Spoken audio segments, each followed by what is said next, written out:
할렐루야. 오늘 하나님께서 우리에게 주시는 말씀은 때를 얻든지 못 얻든지라는 제목을 가지고 우리 지난주에 이어서 계속해서 이 전도에 대한 말씀 가지고 여러분에게 말씀을 전하고자 합니다.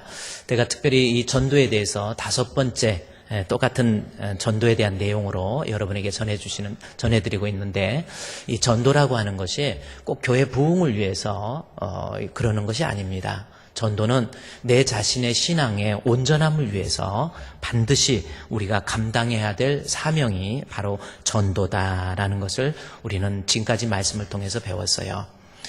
특별히 우리가 하나님 앞에, 저도 여러분도 반드시 한 번은 죽게 돼 있잖아요. 죽으면 하나님의 심판을 받게 되는데, 그 심판대 앞에 섰을 때에 하나님 앞에 인정받는 사람이 되기 위해서는 전도라고 하는 것이 필수적인 것이라는 거예요. 나 자신이 하나님 앞에 가서 심판받을 때 전도라고 하는 것, 그것은 반드시 내가 갖추어야 될 덕목이다라는 겁니다. 그래서 디모데전서 4장 1절 말씀해 보십시오. 하나님 앞과 살아있는 자와 죽은 자를 심판하실, 하나님의 심판 나오죠? 주님의 심판. 그 심판을 하실 그리스도 예수 앞에서 그가 나타나실 것과 그의 나라를 두고 엄히 명령하는 것. 다시 말해서 하나님의 심판을 준비한다면 하나님께서 이 말씀을 통해서 우리에게 명령하는 내용이 있다라는 겁니다. 그것이 뭡니까? 4장 2절에 너는 말씀을 전파하라 라는 거죠. 하나님의 말씀을 전도하는 거, 때를 얻든지 못 얻든지 항상 힘쓰라 라는 말씀. 그러니까 우리가 이 땅에 살면서 천국의 소망을 두고 하나님 앞에 가서 의의 면류관, 다시 말해서 천국 잔치에 참여할 수 있는 사람이 되려면 이 세상 살면서 다른 사람에게 내가 받은 은혜를 흘려보낼 수 있는, 전할 수 있는, 나눌 수 있는, 다시 말해서 내가 받은 은혜를 다른 사람과 함께 나누기도 하고 또 나누기도 하고 전하기도 하고 전하기도 하고 흘려보내기도 하고 흘려보내기도 하고, 그러한 전도의 일이 없다고 한다면 그 사람의 믿음은 온전한 믿음이 아니다라는 겁니다. 저와 여러분 하나님 앞에 열심으로 전도할 수 있는 성도 되기를 바랍니다. 그래요. 우리 현수막에도 너 전도했니? 못했어. 큰일 났네. 마주보고 하면 좀 미안하니까 그것까지는 못하겠지만 우리 옆에 있는 분하고 인사하면서 우리 전도합시다. 우리 전도합시다. 한번 합시다. 자, 왜 이렇게, 근데, 이렇게 하지 마시고요. 우리 좀 전도합시다. 그게 여러분을 위한 거라니까요. 하나님 앞에 갔을 때 여러분 보급거리가 있어야 되잖아요. 주님 앞에 갔을 때 3가지 준비하라고 이 성경에 우리 한번 디모데후서 4장 우리 8절 말씀에 이제 후로는 바울이 마지막 이제 후로 의의 면류관, 천국에서 면류관을 받게 되는 사람이 되려면 3장 15절에 성경을 통해서 내 안에 믿음이 있어야 되고, 그래요. 믿음도 없으면서 교회 다니고 10년, 20년 지났는데도 믿음이 하나도 없어요. 아닙니다. 천국 갈 준비하려면 믿음부터 준비하세요. 또 하나는 4장 2절 말씀을 전파하라 해서 하나님 앞에서 전도하는 거, 이것이 의의 면류관, 천국 가기 위해서 우리가 준비해야 될 모습이라고 하는 거죠. 또 하나 4장 5절 말씀에 너는 모든 일에 신중하여 고난을 받으며 전도자의 일을 하며 내 직무를 다하라 그랬죠. 여기서 직무를 다하라라는 것이 하나님께서 이 땅에 살면서 천국 갈 준비를 하는 사람은 세상 일만 하지 말고 나도 교회를 위해서, 주를 위해서, 하나님 나라를 위해서 무엇인가 일을 하는데 그 일에 다하라라는 것은 최선을 다하라라는 겁니다. 이게 3가지예요. 믿음, 전도, 봉사. 이게 천국 갈 준비를 하는 성도의 모습이라고 하는 거죠. 여러분은 지금 어떻습니까? 한번 생각해 보세요. 정말 천국 갈 준비, 언제 죽을지 몰라요. 언제 사고가 날지 모릅니다. 건강하다고 안 가는 거 아니에요. 그러니 항상 우리가 준비를 해야 돼요. 믿음, 하나님 앞에 정직한 믿음, 그 다음에 전도, 그 다음에 주의 일, 이거 3가지를 준비해서 저와 여러분 주님 앞에 섰을 때 인정받는 참 알곡이 되시기를 다시 한번 주님의 이름으로 축원합니다. 그 중에서 오늘 전도라고 하는 거 2번째 시간이에요. 전도가 뭔가라는 겁니다. 전도를 반드시 해야 되는데 전도를 어떻게 해야 될지 오늘은 4장 2절 말씀을 살펴보자는 거죠. 이 말씀이 지금까지 4번까지 각 전도할 때 내가 먼저 나부터 믿음이 있어야 전도하고, 전도는 내 믿음을 온전하게 만드는 것이고, 전도는 흘려보내는 것이 전도이고, 4장 2절에 지난주에 너는 말씀을 전파하는데 때를 얻든지 못 얻든지 이 말씀을 했어요. 자, 그래서 오늘은 이 때를 얻든지 못 얻든지가 무슨 뜻인지, 내가 전도할 때 내가 염두해야 될 것이 뭐냐면 때를 얻든지 못 얻든지라고 하는 거.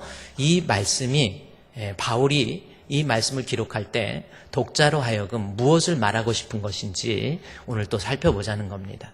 지난주에 얘기한 것처럼 때를 얻든지 못 얻든지라는 것은 두 가지 의미가 있는데, 첫 번째는 어느 때, 어느 상황, 누구를 만나든지 그것은 하나님이 나에게 전도하라고 주신 기회다 라고 생각하라는 거예요.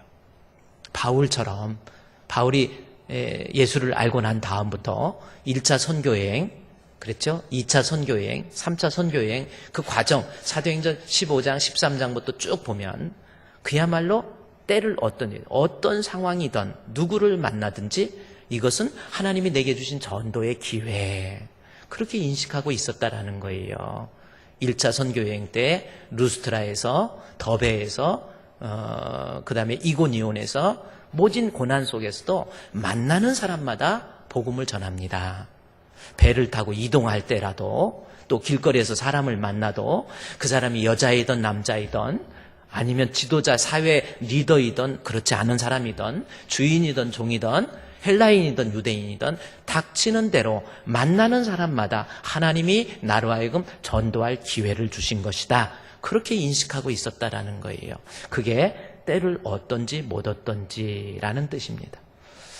여러분은 그래요. 생활하면서 집에서도 남편을 만나도 아직도 신앙의 나태함과 게으름이 있으면 전도하라고 하나님이 주신 기회구나. 내가 이 남편하고 결혼하게 한 거, 아우 목사님 나는 정말 왜 이 남편하고 결혼했는지, 아유 어떻게 살아요? 정신력으로 살고 있어요. 이런 사람들이. 그러지 마시고 전도하라고 하나님이 나에게 보내주신 거구나, 그렇게 생각하세요. 또 마트에 가서, 시장에서 누구를 만나도 하나님이 전도하라고 나에게 주신 기회, 길거리에서 누구를 만나도, 택시를 타고 이동을 할 때도 하나님이 나에게 전도하라고 하신 기회, 직장에서도 만나는 사람마다 전도하라고 하나님이 내게 주신 기회, 그렇게 알으라고 하는 것이 때를 얻든지 못 얻든지라는 말씀의 뜻입니다. 여러분 정말 그렇게 기회로 활용하고 있습니까? 한번 생각해 보세요. 우리 말씀 앞에 내 자신을 한번 살펴봅시다. 정말 지금까지 전도하고 있습니까? 우리 성도들 어떤 분이 우리 교회에 오셔서, 목사님 내가 다른 교회에서 30년 신앙생활 했는데 주풍교회 와서 몇 개월 만에 다 배운 것 같아요. 뭐 꼭 그런 건 아니겠지만 그렇게 이야기를 하시면서 내가 신앙적으로 갈등하고 힘들어했을 때, 너무 힘들었을 때 나로 하여금 주풍교회 알게 해주신 그 집사님이 너무나도 감사하다라는 겁니다. 영적으로 헤매고 있는 사람 그냥 보고만 있습니까? 하나님이 나에게 복음 전하라고 흘려보내, 은혜, 내가 받은 은혜 나만 가지고 있는 게 아니라 흘려서 보내지 않으면, 흘려보내지 않는 물은 썩어요. 나 혼자 은혜 받았다고 좋다고, 나 교회 좋다고 그걸로 끝나면 안 돼요. 반드시 누구를 만나든 어떤 상황, 어떤 환경에 처하든 하나님이 나에게 전도하라고 주신 기회, 그렇게 하는 것이 우리의 신앙이고 믿음입니다. 전도합시다. 제가 여러분에게 4주, 오늘 5주째예요. 여러분을 위한 거라니까요. 한 사람도 전도 못하고 오히려 성도들 실족시키고 마음 아프게 하고, 교회에서 함부로 말하지 마세요. 교회에서는 잘난 체 하지도 마세요. 배웠다고 뭐 배운 척 하지도 마시고요. 뭐 높은 자리에 있다고 교만 부리지도 마시고, 어디 십자가 앞에 교만을 부립니까? 예수님이 누굽니까? 하나님의 아들, 하나님이시잖아요. 그래서 교회 오면 무조건 겸손하게 주님 섬기고 내가 힘 얻어서 만나는 사람마다 복음 전하는 거, 그게 때를 얻든지 못 얻든지라는 뜻이에요. 자, 그러면 오늘 이 때를 얻든지 못 얻든지 두 번째 뜻이 또 있습니다. 이게 뭔가라는 겁니다. 여기서 때를 얻든지 못 얻든지라는 것은 두 번째 의미가 어떤 고난 속에서도 전도하기를 멈추지 말라라는 뜻입니다. 아까는 어떤 상황이 돼도 이것은 전도의 기회다. 그걸 인식하라고 하는 거죠. 그게 때를 얻든지 못 얻든지라는 뜻이고요. 이 또 두 번째는 뭐냐면 어떤 고난 속에서도, 즉 고난, 어려움 속에서도 전도하기를 멈추지 말라. 그게 때를 얻든지 못 얻든지 항상 전도하기에 힘쓰라라는 겁니다. 그러니 여러분 다시 말해서 전도할 때 힘이 들어도 고난이 있어도 어려움이 있어도 그 전도는 감당해야 그것이 하나님이 기뻐하는 전도다라는 거예요. 아유, 목사님 힘들어서 못하겠어요.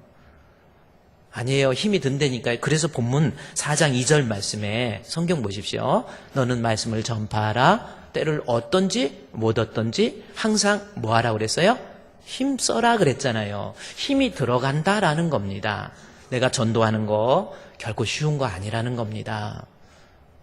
내가 희생을 각오하라는 거예요. 때로는 내 자존심도, 때로는 내 혈기도 내려놓고, 때로는 물질적인 어떠한 것도 감당하고, 여러분 그래요. 시간적인 것도 감당하고, 자존심이 상해도. 어떤 사람은 이마트 앞에서 전도하면서 나오락에서 나왔는데 사람들 지나갈 때마다 뒤를 슬쩍 돌아가지고 등을 보이는. 왜? 아는 사람이 지나가니까 창피하다는 거예요. 전도는 그게 아닙니다. 그 자존심의 고난도 내려놔야 돼요. 그렇죠? 그래서 때를 얻든지 못 얻든지라는 것은 내게 혹시 이 전도로 인해서 고난이 와도, 어려움이 와도, 환난이 와도, 핍박이 와도 하나님 앞에 전도의 사명을 감당하라는 거예요. 바울은 복음을 전도하면서 때로는 매를 맞고 환난이나 핍박이나 기근이나 적신이나 자지 못함과 먹지 못함과 매맞음과 공고함에 처함, 어떤 그 고난이 있어도 내게 주신 하나님의 맡겨진 사명을 차질 없이 감당했다라는 거예요. 그래서 전도에 대해서 여기다 손을 껴놓으시고 한번 성경에 이사야서 40장 말씀을 보면 40장 화면에 뜨면은 바라보면 됩니다. 거기에 보면 2절 말씀에 보면 전도에 대해서 뭐라고 표현하고 있냐면 너는 예루살렘에 마음에 닿도록 말하고 그것을 외치라라는 말씀이 있습니다. 말하고 외치라라고 하는, 예루살렘에다가 마음에 닿도록, 다시 말해서 성심껏 하나님에 대해서 말하고 외치라는 거죠. 이것을 이사야서 40장 마지막에 가보면 전파, 전도에 대한 내용입니다.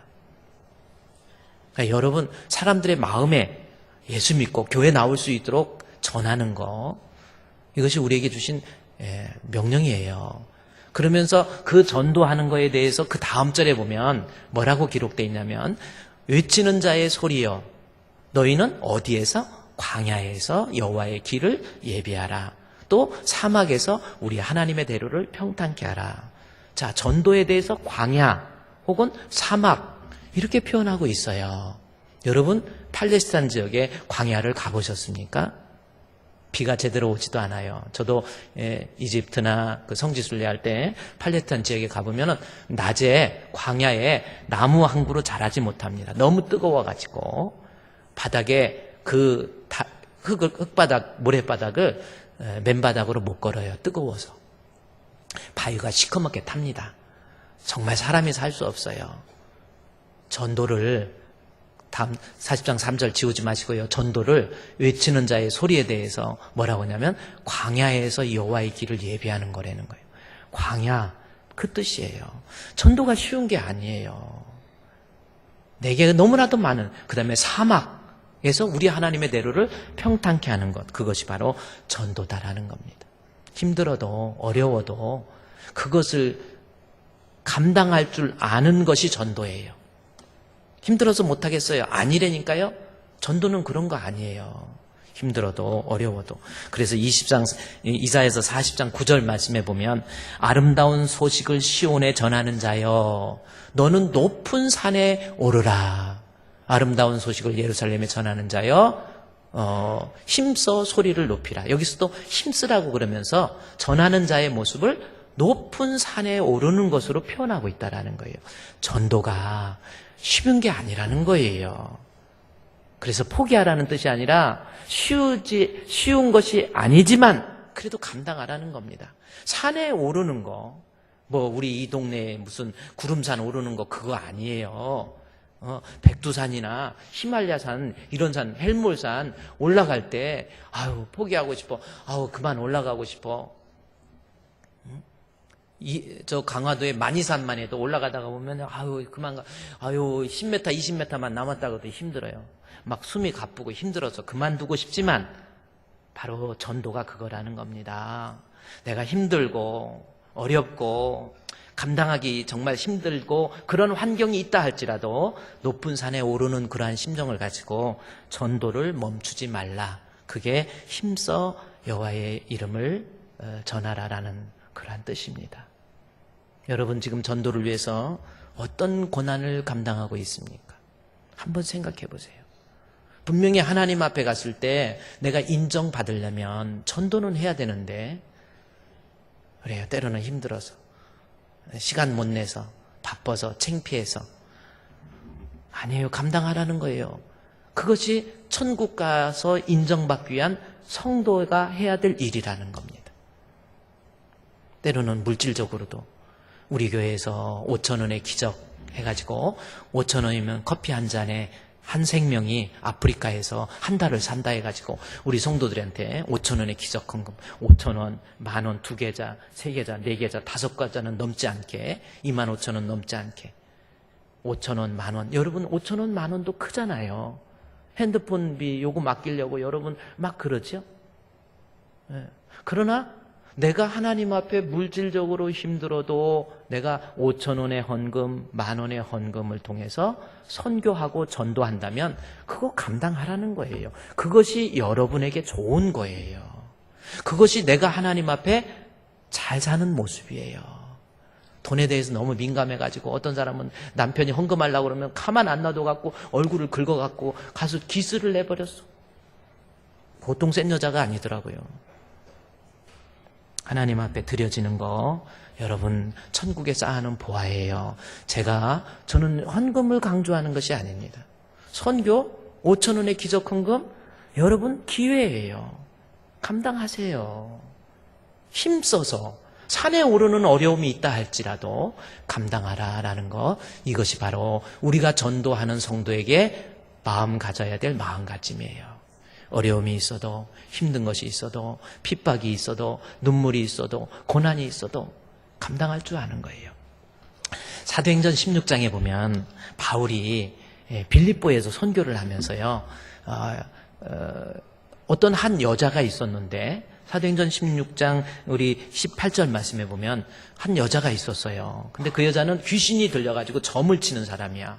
계속 바울을 괴롭히니까 바울이 안 되겠다. 귀신 들린 이 여자를 향해서 예수의 이름으로 내가 내게 명하노니 그에게서 나오라. 그랬더니 귀신이 정말 나온 거예요. 그것이 사도행전 16장 18절입니다. 그러다 보니까 그 귀신을 고용해서 돈을 버는 사람이 이 돈이 끊겼으니까 안 되겠다 해가지고 고발을 해버려요. 그래서 사도행전 16장 23절 말씀에 보면 바울이 많이 맞습니다. 많이 친 후에 그리고 간수에게 든든히 지키라. 감옥에 집어넣어 버렸어요. 전도하다가 매 맞은 적 있습니까? 많이 쳤다. 사람이 사람을 때린다. 이거는요 아프라고 때리는 것만은 아니에요. 그 사람의 인격을 완전히 짓누르는 거 그것이 때리는 거예요. 사람이 누구 뺨을 때렸다. 아프라고 때린다는 것보다 그 사람의 인격을 완전히 무시하는 거잖아요. 예수 전하다가 그래서 데살로니가전서 2장 2절에서도 바울이 내가 빌립보에서 당한 고난을 너희도 아느니 데살로니가하고 빌립보하고는 마게도니아라는 한 도시예요. 가까워요. 그래서 바울이 빌립보에서 감옥에서 매 맞은 사건 얼마나 자존심 배울 만큼 배운 사람인데 예수 전하다가 매 맞았어요. 사람이 맞아 그렇잖아요. 예를 들어서 어떤 남편은 한 대 때려 아내를 때린다. 그거는요 진짜 못된 사람입니다. 그거는요 아프라고 때리는 게 아니에요. 이거는 아내의 인격을 깡그리 무시하는 거예요. 아내 자주 때리는 사람 손 한번 들어보세요. 절대 그러지 마세요. 제가 사실 지난주에 지난주 월요일이죠. 월요일 날, 아내하고 이제 일주일 시장도 좀 보고 해서, 시장 이렇게 박스에다가 여러 가지 장 보고, 이렇게 한 다음에, 지하 엘리베이터에 들어가서 먼저 들어가라고 그러고, 우리 딸아이 애진이하고 잠깐 할 얘기도 있고, 그래가지고 이런 얘기, 저런 얘기를 차 안에서 하고, 한 20분이 지났어요. 20분이 지난 다음에, 엘리베이터 타기 위해서 지하 거기 갔더니 엘리베이터 문 앞에 이만한 한 2평 정도 되는 공간이 있는데 거기에서 아내가 쓰러져 있더라고요. 20분간을 저도 얼마나 놀랐는지 막 숨을 막 모시고 막 이렇게 하고 말도 못 눌렀는데 들어갈 힘이 없이 쓰러져 버린 거예요. 거기에서. 아유, 정신이 없어서 119 불러가지고 119 누르니까 지하에 되니까 잘 위치 파악도 안 되고 잘 연결도 소리도 끊기고 그러니까 막 어디냐고 뭐하고 해서 막 어떻게 해서 119 가면서 119 차 타고 가면서 손을 잡고 제가 하나님 앞에 회개했어요. 갱년기 아내들을 남편으로서 스트레스를 내가 많이 줬구나. 너무 이거 참 그래서 50대 갱년기에 있는 남편들은요 아내한테 앞으로 스트레스 주지 맙시다. 네? 네. 그래서 잘 모셔드려야 돼. 그래서 하나님 앞에 회개했어요. 그리고 아내가 지금 가면은 어떻게 되나 하는 생각도 순간 들고 그랬더니 어떤 사람은 목사님 아내가 죽으면요 남자들은 화장실에 가서 웃는데요. 누가 당신한테 또 올 줄 알아? 지금 있는 아내 잘해주세요. 한번 우리 남자들 따라합시다. 여보 안 때릴게 한번 해보세요. 잘해주세요 아내한테. 그래서 내가 미안하다고 아내한테 나중에 그랬어요. 내가 스트레스 받게 하고 목회한다고 막 나도 정신이 없고 그래서 미안해. 그리고 병원에서 새벽 2시인가 막 거기까지 계속 하고 혹시 또 숨을 멈추면 어떡하나 이거 왔다 갔다 하고 딱 붙어 있어가지고 바울이 빌립보 감옥에서 매를 맞았어요. 많이 맞았다. 사도행전 16장 23절 말씀에 많이 맞았어요. 그리고 감옥에 갇혔어요. 그래도 어려움이 있어도 힘들게 있어도 감옥에서 간수에게 예수가 그리스도 되심에 대해서 주 예수를 믿으라. 그리하면 너와 내 집이 구원 얻. 담대하게 말을 한단 말이에요.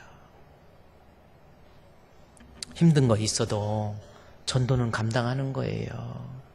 어려움이 있어도 전도는 감당해야 그것이 진짜 전도예요. 예배소 사도행전 20장 말씀에 보면 20장 22절에서 24절 말씀인데 16절에 보면은 예배소 바울이 이제 2차 선교 여행을 마치고 예루살렘으로 들어가야 돼. 그리고 예루살렘이 오순절 전에 들어가려고 예루살렘에 이르려고 오순절 저 나왔잖아요. 오순절 전에 예루살렘에 이르기 위해서 드로아에서 배 타고 바울이 예배소를 들릴 시간이 없었어요. 그래서 그 다음 절에 보면은 예배소 교회 밀레도에서 예배소 교회에 사람을 보내가지고 장로들을 부릅니다. 불러가지고 오니까 바울이 이야기를 해요. 내가 지금까지 전도할 때 어떤 일이 있었는지 첫날부터 지금까지 내가 여러분들 가운데 어떻게 행했는지를 예배소 교회 장로님들한테 이야기합니다. 그러면서 전도할 때 바울이 어떤 일이 있었는지 성경을 보면 그 다음 절에 오니까 내가 모든 겸손과 눈물, 유대인의 관계로 말미암아 당한 시험 그거 참고 감당했다라는 거예요. 겸손이라는 게 뭡니까? 나는 부족해. 이게 겸손이 아니에요. 원래 겸손이라는 건 제가 여러분 프라우스라는 말, 목계지덕이라는 말 여러분 말씀드렸죠? 그것의 원래 겸손이 구약적 의미는 뭐냐면 가만히 있는다라는 뜻이에요. 내 뜻, 내 생각 다 내려놓고 주인의 처방에 내가 주인의 처신에 내가 맡긴다 라는 거. 이게 겸손입니다. 전도할 때 전도하기 싫어. 나 힘들어. 아니에요. 모든 거 내려놓고 나는 힘들지만 나는 하기 싫지만 그래요. 고린도에서 너무 힘들지만 이 성 안에 예수 믿는 내 백성이 많다. 너는 멈추지 말라. 예, 알았습니다. 그대로 감당하잖아요. 그게 겸손이라는 거예요. 주의 일 하기 싫다고, 내가 하기 싫다고 내 의견, 내 뜻, 그거 전도 아니에요. 다 내려놓고 주님 하라 하시면, 전하라 하시면 온 세상 위하여 나 복음 전하리, 만백성 모두 나와서 주 말씀 들으라, 전하는 거예요. 모든 겸손과, 그 다음 절 보면요, 모든 겸손과 눈물이며, 그 앞절에 가보세요. 겸손뿐만 아니고 눈물이 있었어요. 전도 때문에 얼마나 울었습니까? 한번 생각해 보세요. 여러분 복음 전하기 위해서 울었습니까? 모든 겸손과 눈물. 바울은 자기 친척, 누구 아는 사람 전도하기 위해서 울은 게 아니에요. 하나님의 백성, 하나님의 자녀, 한 영혼이라도 죽어가는 영혼들을 바라보면서 하나님 앞에 눈물로써 기도하고 그 사명 감당. 이게 전도지. 아무런 열정이 없이 그저 내 신앙 관리하기에 급급하고 교회만 폼 잡고 다닌다고, 그게 아니에요. 주님의 심판대 앞에 갔을 때 인정받으려면 나도 전도하기 위해서 눈물도 흘리고 자존심도 좀 상해보고, 유대인의 관계로 당한 시험, 여기 유대인의 관계라는 게 무슨 뜻입니까? 바울을 도와줘야 될 사람이 유대인이에요. 같은 동족이잖아요. 그런데 도와줘야 될 사람이 오히려 자기를 괴롭혀요. 오늘날 신앙생활 하다 보면 여러분에게 힘이 돼야 될 사람이 때로는 여러분에게 상처를 주기도 하고, 그렇죠? 그래도 내가 하나님 앞에 신앙생활 하면서, 믿음생활 하면서 전도하는 거, 이런 일 저런 일, 어렵고 힘든 일이 있어도 감당하는 것, 그것이 전도예요. 높은 산에 올라야 되잖아요. 왜 전도에 대해서 나태합니까? 나중에요, 예배서 그 사도행전 20장 24절 말씀에 가보면 뭐라는 줄 아세요? 바울이 복음을 전도하면서 나의 달려갈 길과 주 예수께 받은 사명, 곧 하나님의 은혜의 복음을 전하는 일에는 내 생명조차 귀한 것으로 여기지 않겠다. 정말 이 고백할 수 있어요? 나 복음 전하기 위해서 진짜 내 생명 바치겠다. 이게 신앙이라니까요. 우리가 천국 가기 위해서 저는 주의 종으로서 여러분에게 일깨워 주는 거예요. 전도 위해서 눈물도 좀 흘리세요. 내 생명, 자존심 무너진다 할지라도 내가 복음을 전할 줄 아는 거, 이것이 천국 가기 위해서 자기 자신을 준비하는 성도의 모습이라고 하는 겁니다. 여러분 지금 예수님 믿어요? 누가 전해줘서 믿습니까? 한번 생각해 보세요. 지금 예수 믿는 거 아무나 예수 믿는 줄 아세요? 여러분 오늘날 이렇게 우리 대한민국의 천만의 성도, 한 사람의 피로 인해서 복음이 전해졌어요. 1866년도에 조선에 도착한 토마스 선교사입니다. 제가 저 사진을 한번 보십시오. 글자 지우고요. 토마스 선교사예요. 옆에 계신 분은 토마스 선교사 부부의 아내 되시는 영국인 토마스 선교사입니다. 25살에 중국 선교사로, 그때는 조선은 알지도 못했죠. 1800년도니까 지금부터 200년 가까이 됐죠. 1900, 2000년, 200년이 넘었잖아요. 1866년도니까 1860년도에 중국 선교사를 갔다가 사랑하는 아내가 풍토병으로 고열에 의해서 죽게 돼요. 토마스 선교사 혼자 됐어요. 절망하고 낙심하고 이제 영국으로 귀국을 하려고 합니다. 저 사람도 배울 만큼 배운 분, 유명한 분이에요. 그랬는데 세관에서 잠깐 일을 하는데 조선인 사람을 만나서 조선의 기독교에 대해서 관심을 갖게 돼요. 그래서 토마스 선교사가 조선 선교를 위해서 제너럴 셔머노라고 배를 타고 중국 서해안을 통해서 대동강으로 들어오게 돼요. 대동강에 들어오니까 서양 배가 들어온다 해가지고 관에서는 화살을 쏴가지고 배에 불을 붙입니다. 배에 불이 붙었어요. 다 죽게 생겼어요. 그때 토마스 선교사가 배에서 뛰어내려서 육지로 막 달려와요. 달려왔을 때 조선의 관군 박춘권이라는 사람이 창을 들고 칼을 들고 기다리고 있어요. 왔는데 그 박충권 앞에 토마스 선교사가 그 자리에서 무릎을 탁 꿇고 하나님 앞에 두 손을 모고 하나님 앞에 기도하는 거예요. 이때 박충권은 이게 기도인지 뭔지도 몰랐어요. 푸른 눈의 선교사가, 젊은 27살의 선교사입니다. 와가지고 달려와서 무릎을 꿇고 하나님 앞에 기도한 다음에 가슴에서 빨간 그 모시로 쌓인 성경책을 꺼내서 박충권한테 주는 거예요. 주면서 그때 조선말로 예수, 예수, 예수 그러면서 웃으면서 성경책을 건네줍니다. 박충권이가 성경책을 받아서 놓고 창을 휘둘러서 그 사람 목을 베서 죽여요. 대동강의 토마스 선교사의 목이 지금 저 장면입니다. 저기서 기도하고 목이 잘렸어요. 우리는 쉽게 말하죠. 여러분, 말씀 전하기 위해서 우리의 생각을 좀 바꾸세요. 거기에서 성경책 전해주고 그리고 결국은 대동강물을 빨갛게 토마스 선교사의 피로 적시게 됩니다. 그런데 정말 놀라우신 하나님의 사역은 뭐냐면 그 사람이 마지막에 성경책 한 권을 전해줬는데 쓰러져 죽으면서 그 장면을 유심히 지켜보던 13살짜리 최치량이라고 하는 한 소년이 있었어요. 그 소년이 토마스 선교사가 목베임 당해가지고 죽는 모습을 보고 달려가서 나중에 다 간 다음에 그 자리에서 가서 보니까 성경책 3권이 내동댕이 쳐져 있었어요.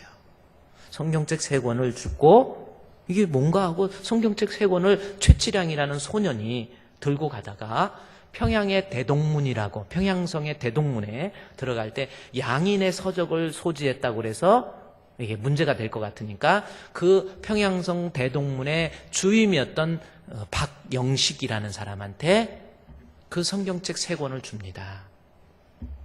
내가 이거 양인들이 가지고 있던 책인데 그래서 건네줘요. 그리고 그 소녀는 어디론가 사라지죠. 박영식이 그 성경책 3권을 들고 성경책을 보니까 성경책이 종이가 너무 좋은, 그때 조선에는 화선지밖에 없어가지고 그 뭐니까 먹으로 쓰는 거. 근데 이 종이가 너무 좋은 거예요. 그래서 이 3권을 가지고 집에 가가지고 그것으로 집의 벽에 도배를 했어요. 실제로 자기가 사는 집 도배를 해놨어요. 그래서 박영식이가 도배를 해놓고 있다가 보니까 한참 있다가 아침에 일어나도 이쪽 방에서는 마태복음, 저쪽 방에는 요한복음, 마루 있는 데는 또 뭐 사도행전, 이 성경이 붙어 있는 거예요. 자꾸 몇 년 해가지고 27년이 흘렀어요. 그리고 박영식이가 결국은 그 성경책 보고 예수 믿고 세례를 받습니다. 그런데 세례를 받고 해서 자기가 은혜를 받고 세례를 받아요. 그리고 그 집을 팔고 이사를 갑니다. 그런데 참 희한하게 그 성경책을 건너줬던 최치량이라는 사람이 27년이 흐른 후니까 13살에서 27년이니까 나이가 좀 들었잖아요. 그래서 집을 자기가 살려고 집을 하나 구입했는데 공교롭게 그 집을 구입했어요. 그런데 성경책으로 도배되어 있지만 그것이 무슨 뜻인지 자기가 준 성경책인지도 모르고 거기 가서 이렇게 살다가 그 집을 주막으로 해서, 주막이라는 것은 뭐냐면 뭐 술집이 그런 의미가 아니고 옛날에 조선의 나그네들이 여관이에요. 여관이고 밥도 먹고 막걸리도 팔고 잠도 자고 뭐 할 수 있는 그 주막을 차려버린 거예요. 그 집을, 박영식의 집을. 그래서 주막을 차려놓고 주막 장사를 하는데 1893년도에 그러니까 28년이 흐른 후죠. 마펫 선교사라고, 그때는 이제 선교사가 들어오기 전에 우리나라에 마펫 선교사가 들어와가지고 그 주막에 머물러서 앉아서 밥을 먹으려고 기다리고 이렇게 보니까 아니 성경책이 다 붙어 있는 거예요. 그 희한하다 해가지고 이 사장이 누구입니까 하고 사장을 좀 찾아가지고 했더니 최치량이가 나온 거예요. 그래서 최치량이한테 이것은 성경책이다. 이거는 성경책이고 뭐고 이게 하다 보니까 이 최치량이가 거기에서 내가 30년 전에 내가 받았던 그 성경책이구나라는 것을 깨닫고요. 거기서 마펫 선교사와 교제를 하면서 1894년도에 최치량이가 세례를 받아요. 그리고 예수를 믿습니다.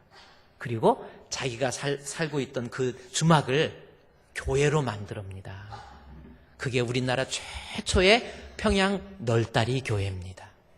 장대현 교회의 시조예요. 장대현 교회는 1907년 평양 대부흥운동이 일어났던, 그러니까 거기가 교회가 돼버린 거예요. 널다리 교회라고, 평양의 널다리 교회. 그러니까 주막이었던 석호정, 평양 석호정이라는 주막이 거기가 이제는 교회가 돼버린 거예요. 최치랑이가 은혜 받고 교회로 만들어버린 거예요. 그리고 이제 종탑을 그 교회 사진이 우리 총신대학교 대학원에 가보면 그 사진이 지금도 있어요. 근데 이제 종탑을 이렇게 나무로 해서 종탑을 만들어요. 이제 주막이 교회가 돼가지고 새벽마다 땡땡 종을 칩니다. 종을 칩니다. 그 종소리를 듣고 있던 한 노인 한 사람이 있었어요. 종소리 들을 때마다 눈물을 흘립니다. 눈물을 흘리면서 펑펑 흘리면서 회개해요. 그 사람이 계속해서 종소리 들을 때마다 회개하고 그러다가 교회로 달려와요. 널다리 교회로 왔는데 마페 선교사를 만납니다. 그 사람이 누구냐면 30년 전에 내가 토마스 선교사 목을 베었던 박충권입니다. 나가 주의 종 목을 뱄어요. 나는 종소리를 듣고 회개합니다. 그래서 박충권이가 거기에서 토마스 선교사 목을 뱉던 그 사람이 널다리 교회의 장로가 됩니다. 참 희한한 역사죠. 그리고 그 널다리 교회의 장로가 돼가지고 그 토마스 선교사가 죽을 때 줬던 성경책 한 권 있잖아요. 그걸 30년 동안 품에 갖고 있었던 거예요. 그래서 그 성경책을 그 널다리 교회에 자기 조카를 전도해서 오게 한 다음에 이영태라고 자기 조카한테 그 성경책을 건네줘요. 그 조카가 평양신학교에 들어가서 목사가 돼서 그 토마스 선교사가 준 그 책을 조선어로 번역을 합니다.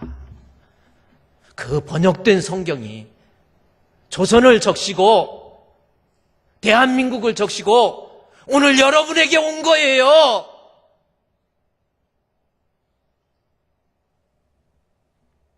한 사람의 피가 내가 예수 믿을 수 있는 그러한 여건을 우리에게 준 거예요. 내가 복음을 전한다는 거, 토마스 선교사가 살아있을 때는 그걸 못 봤어요. 그러나 마지막 던져준 그 성경책, 그것이 조선 최초의 교회가 되고 그것으로 인해서 성경이 번역돼서 그 교회에서 1907년도 평양 대부흥운동이 일어나서 오늘날 1000만 명이 예수 믿게 되는 놀라운 역사. 여러분 지금 예수 믿는 거 그냥 한 거 아니에요. 누군가의 피에 의해서 내게까지 전해진 거예요. 복음 전도 안 하겠습니까? 제가 한 6년 전에 우리 이인웅 선교사라고 있어요. 아프리카 기니스사우라고 최빈국이죠. 저 이인웅 선교사, 그 안에 이순환 선교사 부부입니다. 연세대학교에서 언더우드상을, 그러니까 종교 노벨상이라고 그래요. 언더우드상을 받게 되는 겁니다. 저 이인웅 선교사는 화가예요. 정말 유능한 화가입니다. 독일에서 공부하고 스페인에서 공부하고 또 독일에서 공부해가지고 유명한 화가예요. 저분이 그린 그림 뒤에 그 사람 인물화 있잖아요. 저분이 그린 거예요. 그런데 독일에 가서 공부하고 있다가 이분이 사명을 받았어요. 내가 이 땅에 살면서 한평생 살면서 아프리카의 서아시아 지역이죠. 대서양 연안에 있는 이 아프리카에 가서 복음을 전해요. 모든 건 내려놓고 복음을 전합니다. 모진 고난 속에서도 예수가 그리스도 되심에 대해서 두 부부가 복음을 전해요. 딸이 두제라는 딸이 있는데 그 두제가 5살 때 아프리카에 가서 복음을 전해요. 전하는데 딸이 20살, 20살 됐는데 강도를 만나가지고 맞아 죽어요. 딸이 죽었을 때 그 부모의 심정 어때요? 여러분 바꿔놓고 생각해 보세요. 아니 선교하다가 딸이 맞아 죽었어.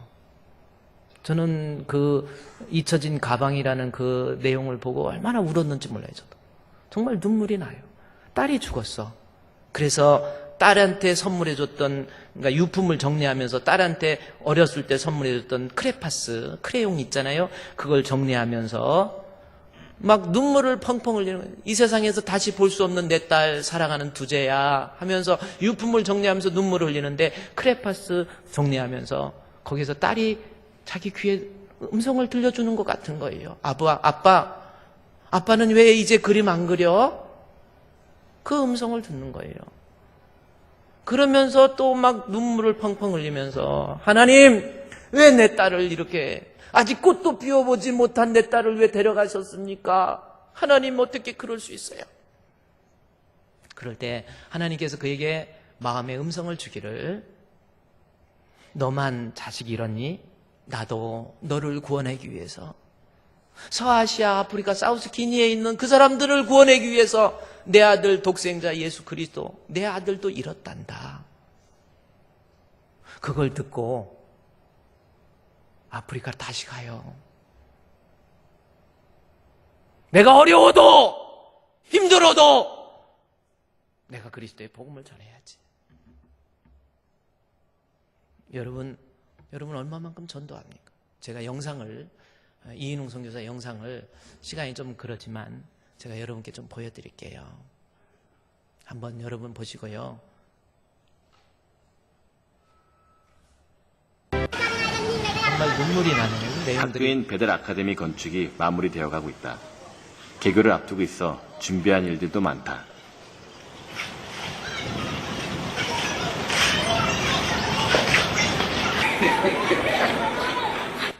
쉬지 않고 달려온 20여 년의 사역지 기니비사우. 이인흥 선교사는 여전히 이곳에서 구슬땀을 흘리고 있다. 연세대학교입니다. 연세대학교에서 특별한 시상식이 열렸다. 사역지에서 헌신적으로 일한 선교사들에게 주어지는 이상의 주인공은 바로 아프리카 기니비사우에서 최초의 한국인 선교사로 사역 중인 이인흥 선교사이다. 두 사람이 한국인 최초로 기니비사우에 들어간 것은 지금으로부터 20여 년 전이다. 생각지도 못했던 아프리카 땅. 그곳을 향한 강한 부르심에 끌려 이름도 생소한 그곳으로 목숨을 걸고 들어갔던 곳이다. 스페인에서 머물면서 화가로 다시 독일로 돌아가려 했으나 그때 하나님은 이인흥 선교사를 부르셨다. 일부가 아니라 그의 삶 전체를 원하셨다. 전체를 원하신다는 거를, 이 사람 생각이 이렇게 생각했을 거예요. 내가 삶의 어떤 파트로서 하나님을 생긴다고 생각했었을 거예요. 근데 전체를 원하신다는 걸 알았어요, 본인이. 그래갖고 많이 울더라고. 오면 울어요. 그런 모습 저도 처음 봤어요.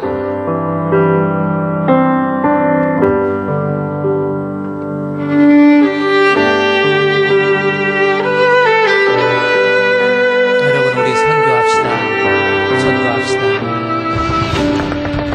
그러나 1998년 위기가 찾아왔다.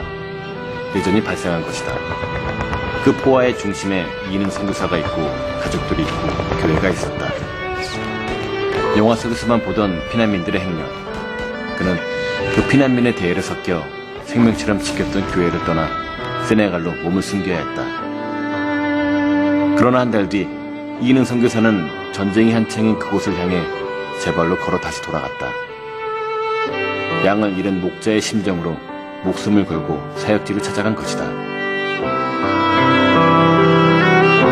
위험을 무릅쓰고 돌아간 교회는 무너져 있었다. 그러나 이인흥 선교사는 다시 교회의 회복을 위해 땀을 흘렸다. 계속되는 이슬람의 협박도 전도의 열정을 막지 못했다. 시련은 끝이 없었고 가족들은 힘겨운 시절을 보내야만 했지만 그 고통의 시간이 지나자 교회는 오히려 더욱 굳게 세워졌다.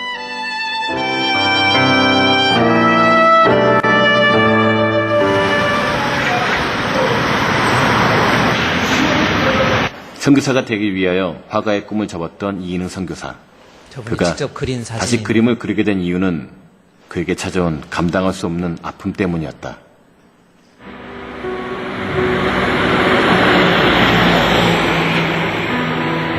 참 안타까운 것이, 그게 아마 우리 한국이나 선진국에 있었다면은 소생할 수 있었습니다. 왜냐하면은 토요일 날 새벽에 사고가 나가지고 그날 병원에 또 늦게 이렇게 갔을 뿐만 아니라 토요일 날은 여기 의료진들이 다 일을 하지를 않습니다.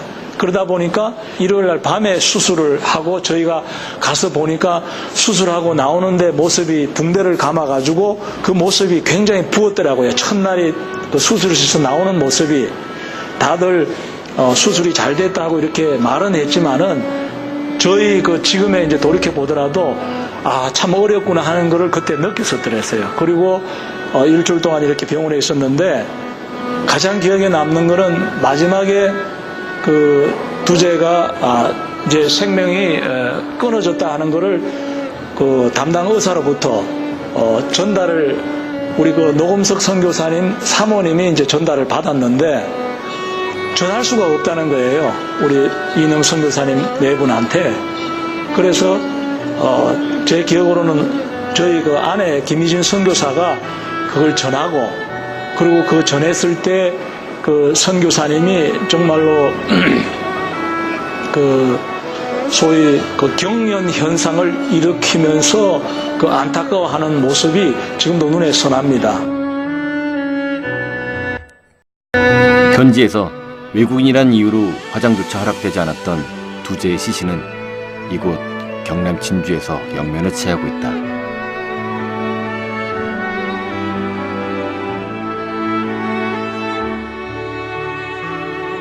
먼저 간 딸의 묘소를 찾은 두 사람의 눈에서 이미 말라버린 줄 알았던 눈물이 쉼없이 흘러내렸다.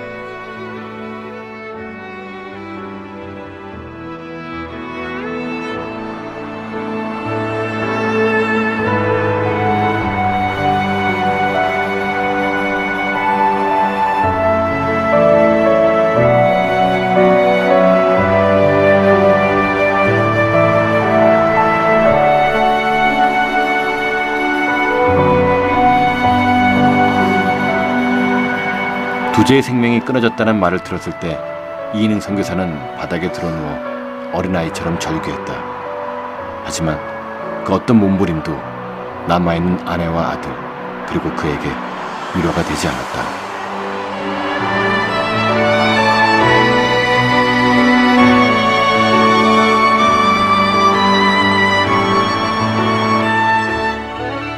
귀한 딸을 잃어버렸을 때 저는 참 절망했습니다. 과연 주님이 살아계시다면 어떻게 특히 내가 일반인도 아니고 일반 크리스찬들 나는 그야말로 주님의 부르심에 순종해서 전적으로 주님께 드리고 아프리카 선교사로 오는 나의 자식을 어떻게 주님께서 그렇게 쉽게 데려가실 수 있는가 이런 굉장한 어떤 충격에 빠졌습니다. 그동안 저는 우리 딸아이 이럴 때까지 15년을 아프리카에 살았는데 그동안 주님한테 제가 드린다고 내가 열심히 일을 하고 또 열심히 참 현지 사역을 위해서 제가 참 많은 그 노력을 기울여 왔는데 딸을 잃는 그 고통에 딱 그 봉착하니까 내 믿음의 한계를 내가 경험했습니다. 내 믿음이 정말 요것밖에 되지 않을까. 그는 처절한 고통 중에 제가 몸부림치면서 정말 주님 왜입니까? 왜 나에게서 이렇게 귀한 또 그것도 아프리카 와서 참 어렵게 남처럼 이렇게 좋은 혜택을 받으며 사는 그런 아이가 아니라 어릴 때 5살 때 아프리카에 와서 정말 어려운 환경을 다 이렇게 모든 아프리카의 악조건 속에서 살아온 아이를 왜 주님께서 그렇게 쉽게 꽃도 피지 못한 아이를 데리고 가십니까 하는 그런 굉장한 어떤 의문과 고통 속에 제가 빠졌습니다. 이인흥 선교사가 침묵하는 동안 사람들은 모두 이렇게 생각했다. 아마도 그는 아프리카를 떠날 것이라고, 다시는 현지인들을 섬기지 못할 것이라고. 떠나려는 그를 붙잡은 것은 딸 두제의 유품 속에서 발견한 부러진 크레파스 조각들이었다. 그 크레파스들 사이에서 이런 목소리가 들렸다고 한다. 아빠는 화가면서 왜 그림을 안 그려? 그것은 10수년간 잊고 살던 이인흥 선교사의 열망을 일깨우는 음성이자 사역의 새로운 전환점이 되었다. 그때 주님께서 저에게 딱 주신 메시지가 뭔가는 나도 내 하나밖에 없는 독생자 예수를 너를 위해서 주었다.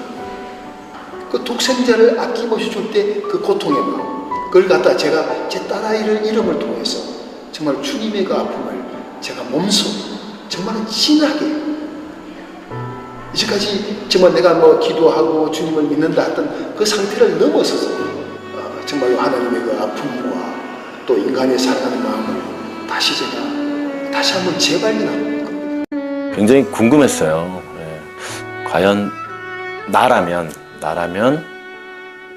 정말 하느님이 너무너무 기뻐하신 일을 하고 있는데 왜 그런 고통을 주셨을까? 그리고 그 고통을 받고 나서도 어떻게 그 일을 계속 할 수 있을까라는 되게 고민이 있었거든요. 근데 그분을 만나 뵙고 얘기를 들어보고 나중에 안 것들이지만 그 아이를 잃은 그 자체가 어떻게 보면 각 지역에 퍼져 있던 선교사님들이 다시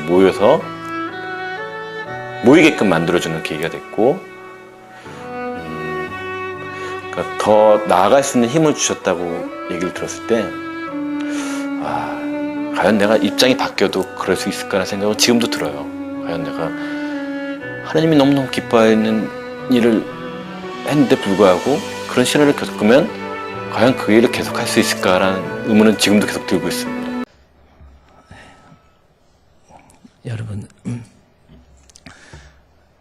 여러분 선교, 전도 좀 어려움이 있어도 힘든 것이 있어도요, 우리가 감당해야 돼요.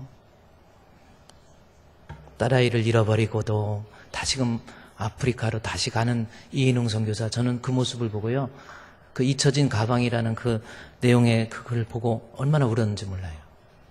우리 성도들 정말 하나님 앞에 건강한 성도 돼야 돼요. 나 혼자만 예수 믿고 하나도 복음 전하지 않는다면 그게 어떻게 건강한 성도입니까? 힘들어도 어려워도 고난이 있어도 위기가 있어도 복음을 전할 수 있는 성도, 그게 온전한 성도, 선한 일을 행할 수 있는 능력의 성도, 그런 성도라는 겁니다. 오늘 이 시간은 기도하는데요, 하나님 앞에, 하나님, 나도 전도할 수 있는 사람 되기 원합니다. 누구를 전도할지 한번 머리로 떠올려 보세요. 영적으로 죽어가고 있는데 나 모른다 가만히 있지 않습니까? 여러분, 전도해야 내 신앙이 건강하고 주님 앞에 가서 포국거리 있어요. 딸아이 잃어버렸는데도 다시 가게 되는, 하나님 아들을 잃어버린 하나님 아버지의 심정을 이해하는 성도의 모습이잖아요. 열심으로 여러분이 전도하겠다고 이 시간 하나님 앞에, 또 누구를 전도할 것인지 하나님 앞에 생각하면서 한 1분 동안만 우리 같이, 하나님 나도 전도의 사람 되게 달라고 다 같이 기도하겠습니다. 하나님, 저희들 너무나도 부족하고 연약합니다. 나약합니다. 저희들 하나님 앞에 전도하지 못하고 자꾸만 미루고 내 자신의 신앙 관리하기에 급급한 저희들의 모습이 아닙니까? 아들을 잃어버린 하나님 아버지의 심정을 가지고 이제부터 땅끝까지 이르러서 복음을 전할 수 있는, 이웃에게 복음을 전할 수 있는, 때를 얻든지 못 얻든지 복음의 전도에 힘쓸 수 있는 저희들 될 수 있도록 하나님 도와주시옵소서. 우리의 심령을 새롭게 해 주시옵소서.